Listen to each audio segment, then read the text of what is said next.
I want to begin by saying that my older brother, Greg, has been my best friend for as long as I can remember. Growing up, he wasn't just a sibling, he was my guide, my protector, and my constant companion. From a young age, Greg took me under his wing, teaching me so many of the things that shaped who I am today. One of my earliest memories is of Greg teaching me how to ride a bike around the neighborhood. I was a shy kid, more cautious and hesitant, but Greg was patient with me, running alongside the bike, holding the seat steady until I was ready to balance on my own. I'll never forget the moment I finally got it right. Greg was there, cheering me on, just as proud as I was. That's just the kind of brother he was, always there to encourage and support me, pushing me to try new things and never letting me feel like I was alone. In school, I struggled a bit with my shyness. Making friends didn't come naturally to me, but Greg was always there to bridge the gap. He introduced me to his friends, made sure I was included, and helped me navigate those early social situations that felt so overwhelming at the time. Because of him, I never felt out of place, and slowly but surely, I started to come out of my shell. Our bond was further strengthened by the countless hours we spent together after school. Every evening, you could find us out in the neighborhood playing games, riding our bikes, or just exploring the world around us. Those were the best times, just the two of us having fun and enjoying each other's company. What stands out to me the most is how we hardly ever fought. Sure, we had our moments like any siblings do, but they were rare and never lasted long.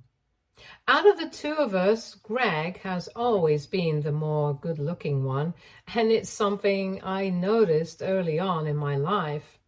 He naturally attracted attention from girls no matter where he went. This was something that never seemed to bother him. In fact, he quite enjoyed it and liked how girls would come over and ask for his number. Over the years, I watched as he ended up breaking quite a few hearts along the way, but everything changed when he met Stephanie, my ex-sister-in-law. From the moment they met, it was clear that this time Greg was the one who had fallen hard. It was different from his previous flings. This was real, deep love, and it didn't take long for them to get married and start a family. I could see how happy Stephanie made him, and honestly, it made me happy too. She wasn't just his wife. She became like a sister to me. We clicked right away, and I quickly came to love her as part of our family. The three of us, Greg, Stephanie, and I, formed a close-knit group, spending countless hours together.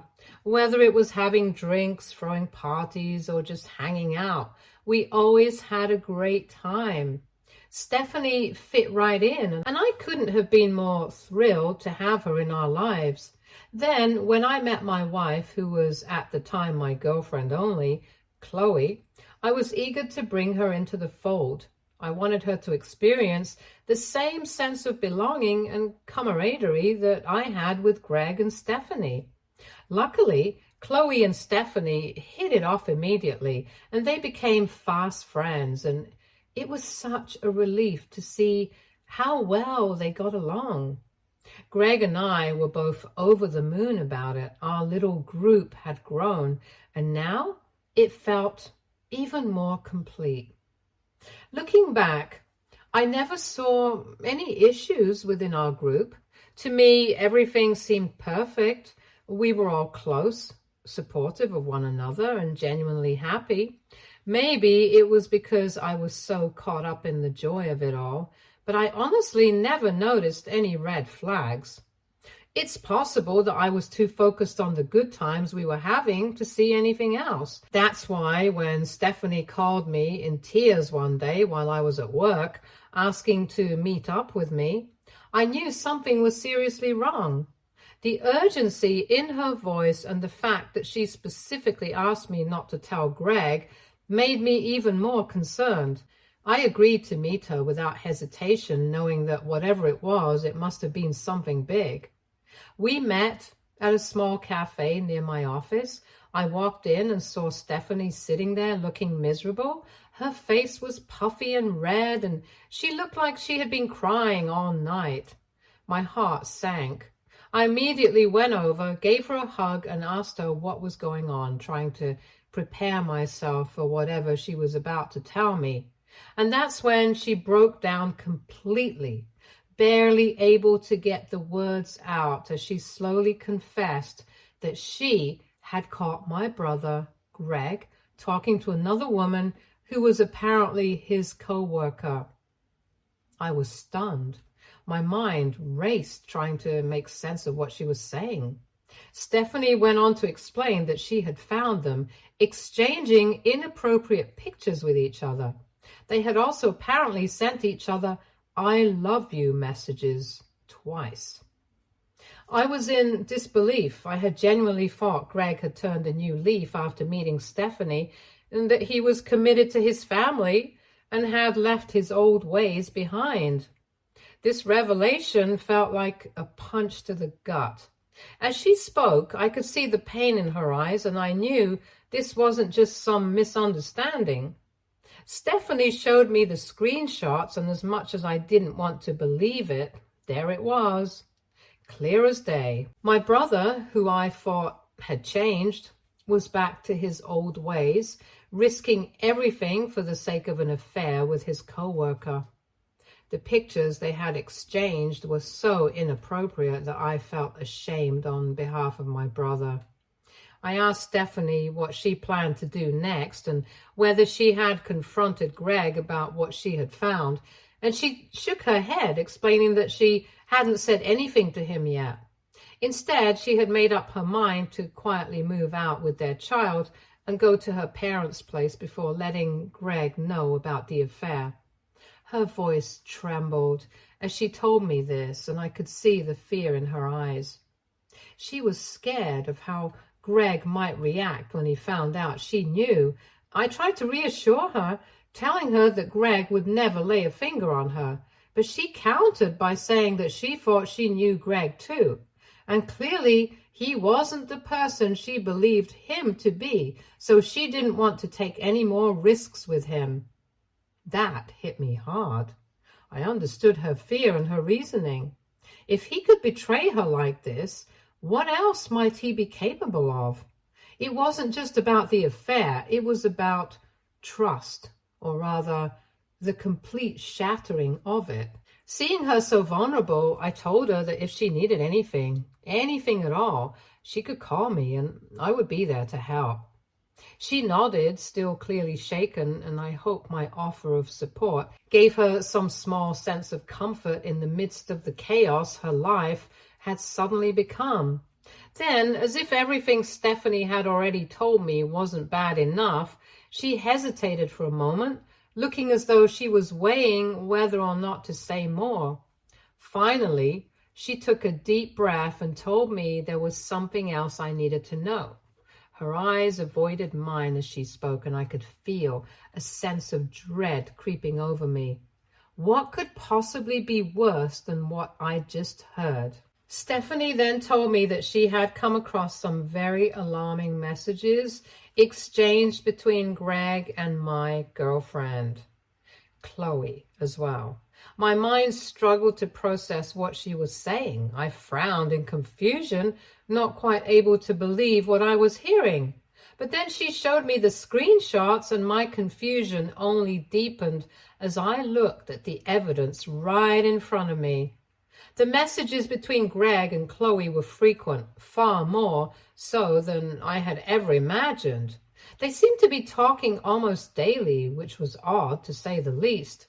Stephanie, trying to be sensitive, pointed out that she didn't want to overstep her bounds by speaking about my relationship.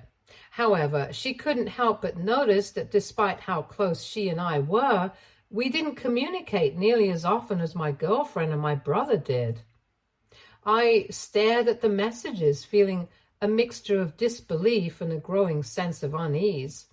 I saw Chloe sending Greg various funny videos, photos of dogs, sunsets, and other random things.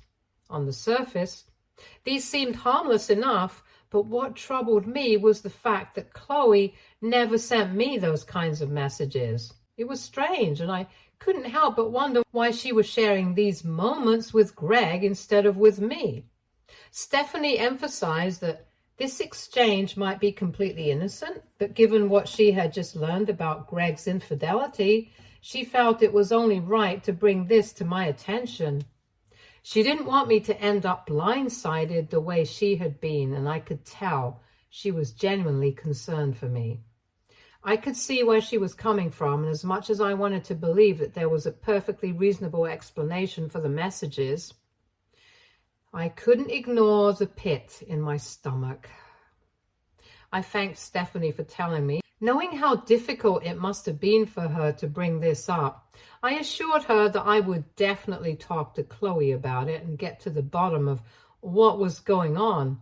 As I left the cafe, my mind was racing. I couldn't shake the feeling of betrayal.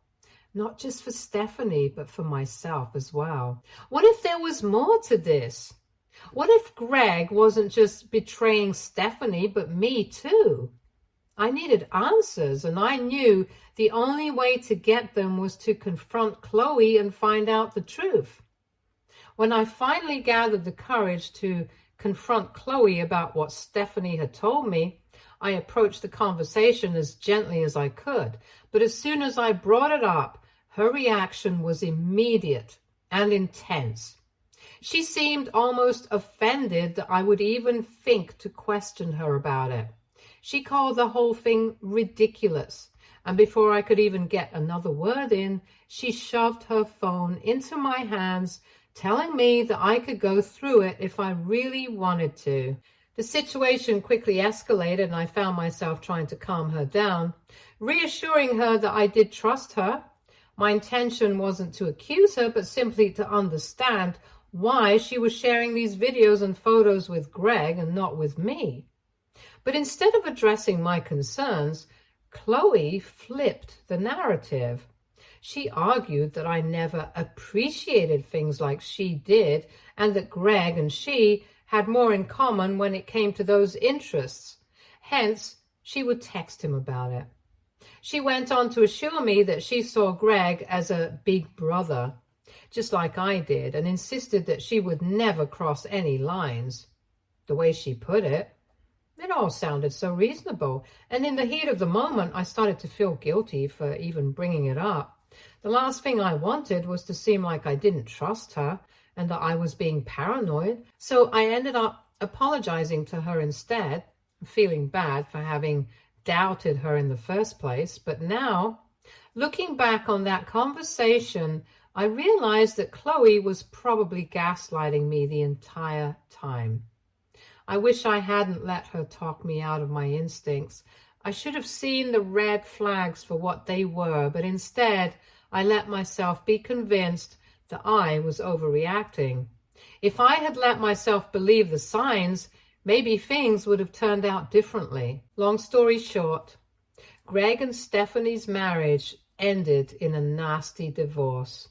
Despite the overwhelming evidence Stephanie had of his infidelity, Greg refused to admit any guilt. Instead of owning up to his mistakes, he chose to lash out, deflecting the blame entirely. He started telling anyone who would listen that Stephanie was just a gold digger who had married him for his looks and money, rather than acknowledging that he was the one who had destroyed their relationship. Whenever I tried to bring up the topic of why he had cheated in the first place, Greg would shut me down immediately. He would get angry and dismissive and would tell me that being married to the same person for years was boring and that I'd understand one day if I ever went through it myself. It was frustrating and disheartening to hear him talk like this about Stephanie. During the divorce proceedings, Greg lost almost half of his assets to Stephanie and was also ordered to pay child support.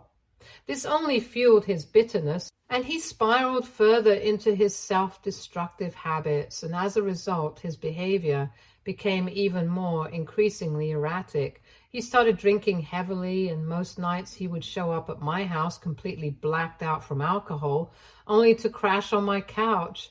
He would often tell me how much he hated sleeping alone in that big house, the same house that once felt like a home when he was with Stephanie and their child. Now it was just a hollow reminder of everything he had lost due to his own foolishness. I wanted to help him see the truth, to encourage him to take responsibility, but he was too deep in his own bitterness and regret to listen. All I could do was continue to be there for him, even as I watched him struggle with the fallout of his decisions. The divorce really changed Greg in ways that I never could have anticipated. He was never the same after that. His behavior became increasingly reckless and self-destructive. He started sleeping around much more and skipping work, and whenever we were out in public, he would openly ogle women without any shame. What really started to bother me, though, was that he would sometimes almost unconsciously flirt with my girlfriend, Chloe, right in front of my face. At first, I tried to brush it off, since Greg had always been a bit of a flirt. I convinced myself that this was just a phase he was going through as he dealt with the fallout from his divorce. But the more I observed, I started to notice how Chloe would blush during their conversations, giggling like a schoolgirl whenever Greg made a comment or joked with her. I knew my brother well. I was absolutely certain he would never cross the line with my girlfriend. That was something I felt I could trust him on completely. However, I couldn't shake the feeling that Chloe's reactions to him were more than just friendly. She seemed almost giddy around him, and it started to gnaw at me. I decided that I couldn't just sit on these feelings any longer, so I had another conversation with Chloe, and this time I was more direct. I told her that if she continued to behave inappropriately around Greg, I would have no choice but to break up with her. I made it clear that my brother would never betray me, so if there was going to be a problem, it would be between her and me. I wasn't going to let her actions create a rift between me and Greg. My words seemed to scare her, and she immediately apologized. She told me that she never realized her behavior around Greg was inappropriate and promised that she would be more careful in future. Chloe assured me that she had never meant to make me feel uncomfortable or disrespected, and she seemed genuinely remorseful. At the time, her apology eased my worries somewhat, and I wanted to believe that things would go back to normal. To her credit, after our conversation, Chloe did make a noticeable effort to reduce her interactions with Greg. She no longer engaged in one-on-one banter with him, and I could see that she was genuinely trying to respect the boundaries I had set. I appreciated her efforts, and over time, our relationship began to improve. The tension that had built up between us slowly dissipated, and I started to feel more confident about where we were heading. Earlier this year, when I proposed to Chloe, I believed it was the right decision for both of us. We had been together for a long time, and marriage seemed like the natural next step. Chloe had no hesitation in saying yes to my proposal. We started planning our wedding, and while I was excited about our future together, I did notice a few things that were odd. Throughout the wedding preparations, Chloe was always more subdued than usual. She didn't display the enthusiasm that I thought brides usually would for their big day.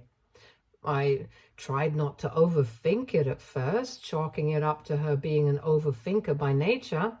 Still, her lack of excitement during the wedding planning lingered in the back of my mind, and I brought it up with her a few times, and each time she reassured me that everything was fine, insisting that there was nothing to worry about and that she was just dealing with the usual pre-wedding jitters. However, there were moments when I found Chloe alone in the bathroom crying.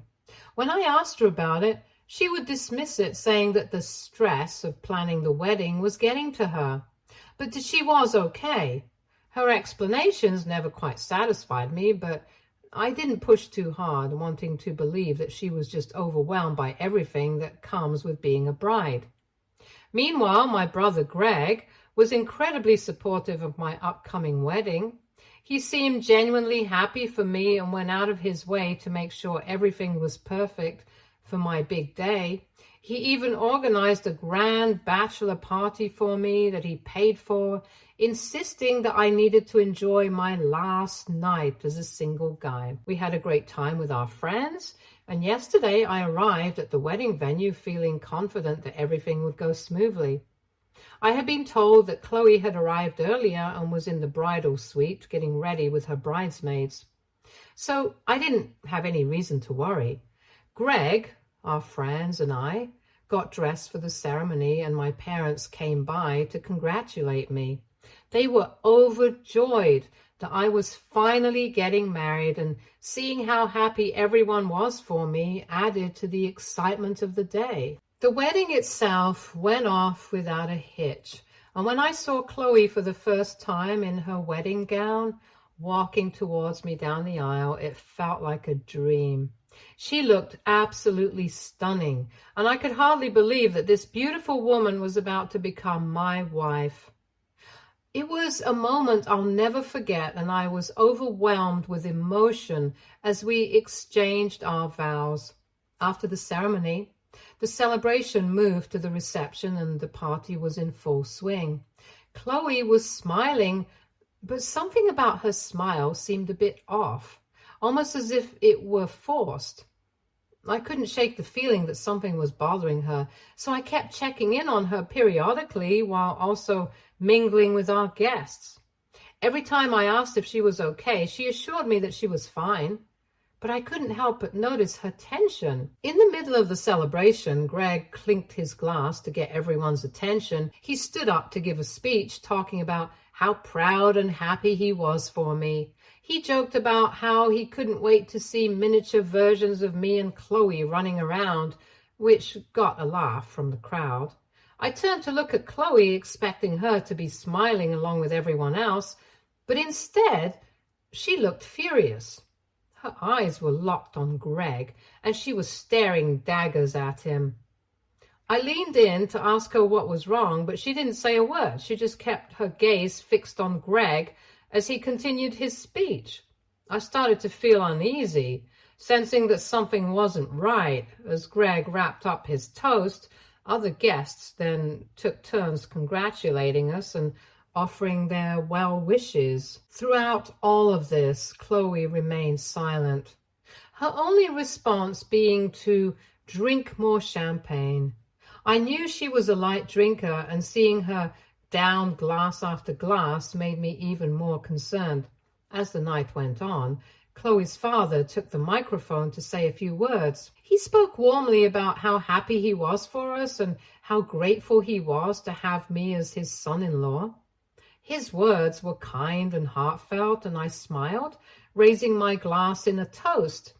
I then took the microphone from him to thank everyone for being there and for celebrating this special day with us. In the middle of my speech, Chloe suddenly snatched the microphone from my hand rudely. She got up from her seat, stumbling slightly, and I realized with a sinking feeling that she was really drunk. Concerned, I whispered to her, asking if she needed anything, but she just pushed me aside and began speaking into the microphone.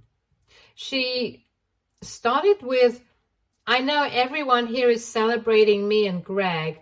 I see everyone smiling and laughing, but I don't feel the same. I don't feel happy sitting next to this man." My heart sank as she pointed at me. I could feel the eyes of every single guest turning towards me, their expressions shifting from joy to confusion and concern. Chloe continued, her voice shaking but determined. "For years, I've kept my mouth shut and hidden my feelings because I was told it was wrong. for me to feel this way, but I can't keep up this act any longer." I was stunned, as were the rest of the guests, who looked around at each other, clearly unsure of what was happening. Then Chloe turned to Greg, and what she said next felt like a knife to the heart. "I've been in love with Greg for years," she announced, her voice raw with emotion. "Even though I feel ashamed about it, I can't hide my love for him any longer." I turned to look at Greg, hoping this was some kind of sick joke. But the expression on his face was one of pure shock, mirroring my own disbelief. Chloe wasn't finished. She then turned to me to declare, "I'm sorry, but I married you only as a consolation prize because I knew I could never have Greg." My mind was racing, trying to make sense of what was happening. But all I could feel was a deep, overwhelming sense of betrayal.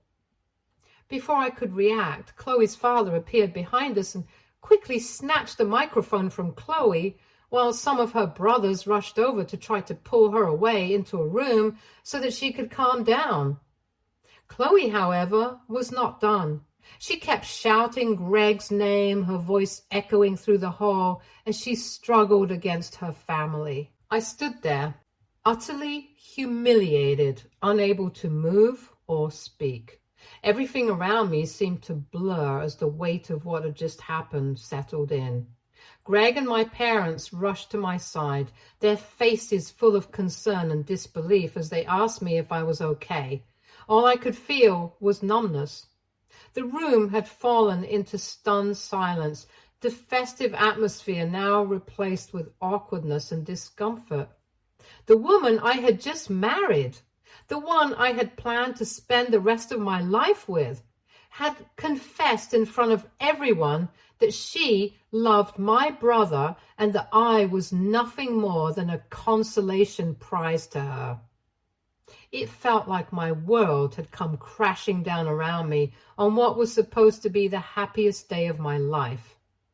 I immediately made the decision to call off the marriage right then and there. I announced in front of the shocked guests that I would be ending things with Chloe after what she had just confessed and would be canceling our honeymoon.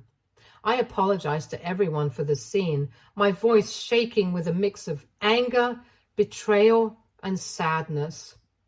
I couldn't bear to stay at the venue any longer, so I walked out and headed straight to the nearest bar. There, I drank heavily, trying to drown out the crushing weight of everything that had just happened. I woke up today nursing a brutal headache and found my phone flooded with missed calls and text messages from my family.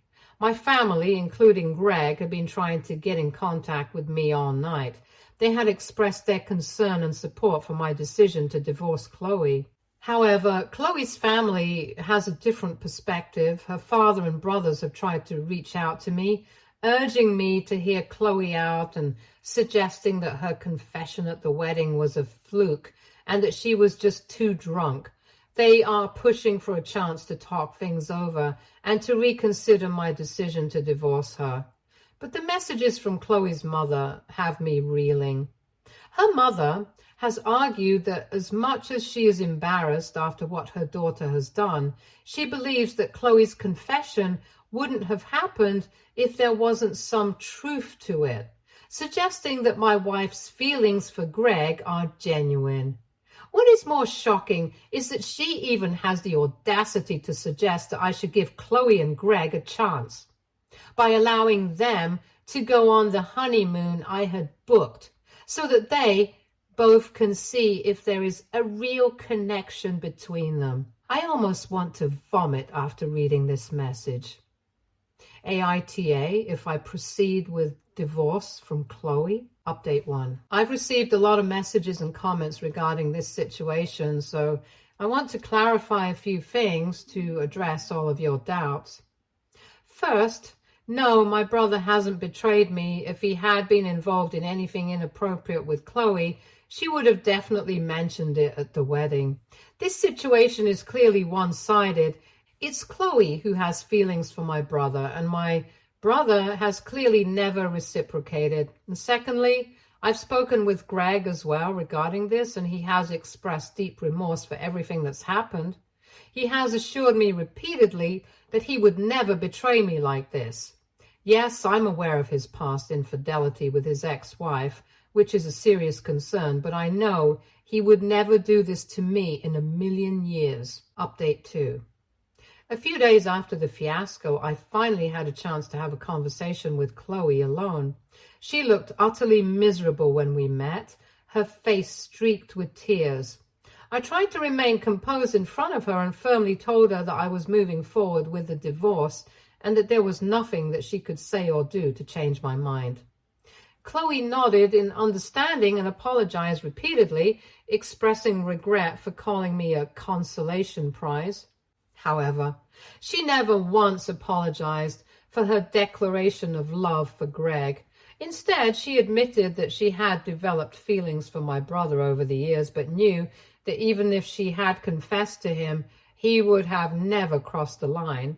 Hence, to stay close to him, she continued to maintain a relationship with me. Hearing this felt like she was stabbing my heart again with a knife. She continued to confirm that my brother had never done anything with her and asked if I could ever forgive her for everything. I just shook my head in anger and told her that her actions were unacceptable and that she disgusted me now. Following this conversation, I have blocked Chloe and her family. Fortunately, I have a prenup in place, so I know she won't be able to claim any alimony during the divorce. Update 3. It's been a few weeks since I last updated, and for everyone asking, I'm doing well. Yes, I have continued to maintain a close relationship with my brother despite all the speculations. I did have a more open conversation with him regarding all this, where I asked him if he would ever consider dating Chloe now that she was getting a divorce from me. He was immediately repulsed by the idea and made it clear that he would never date her, even if she hadn't been my girlfriend.